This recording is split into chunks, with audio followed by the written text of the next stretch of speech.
Vice President Kamala Harris starting to make moves towards securing the Democratic nomination for the presidency. Today, she spoke at the White House during an event saluting NCAA champions, the national champions. And this was her first appearance since President Joe Biden removed himself from the race for the nomination. Vice President Harris used today's event to touch on Biden's legacy and praising the man who helped her get to where she is. Joe Biden's legacy of accomplishment over the past 3 years is unmatched in modern history.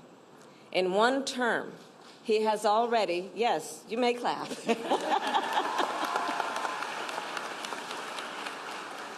In one term, he has already surpassed the legacy of most presidents who have served 2 terms in office. Now, over the last 24 hours, Georgia Senators Jon Ossoff and Reverend Raphael Warnock have thrown their support behind Vice President Harris. 11 Alive's Karis Belger joining us live. And I know, Karis, both lawmakers believe Harris can beat former President Trump. Did they say why, though? Well, both Ossoff and Warnock noted Harris's record of public service when they talked about her today, from her time as a prosecutor to her time spent as vice president helping President Joe Biden. And it was Senator Ossoff in particular who said that he believed not only was she ready, she was more than prepared to serve.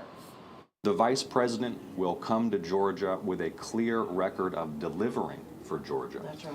And, I'm looking forward to working with her to ensure we're successful in November. Senator Jon Ossoff joining the chorus of Democratic lawmakers Monday, throwing their support behind Vice President Kamala Harris. She is prepared. She is ready to win.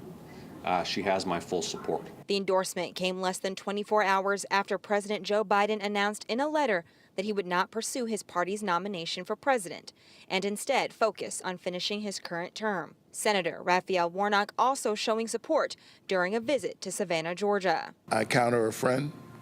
I was pleased to talk to her yesterday and to express to her personally my support and endorsement for her candidacy to be the next president of the United States. A sentiment Ossoff echoed when citing the support Vice President Harris provided with initiatives in Georgia. We're recruiting record investment and job creation in advanced industries to the state. We've capped the cost of insulin for seniors on Medicare at $35 per month. A record he says proves she is the best person to face former President Trump in November. Now, Senator Ossoff, while in Atlanta today, was surrounded by members of the Georgia state legislature. In fact, State Senator Nan Orrock specifically said she anticipated every member of the Georgia delegation for the DNC would get behind Vice President Harris. That is absolutely something we are going to have to continue to watch closely as we get closer to the Democratic National Convention in Midtown. Karis Belger, 11 Alive News.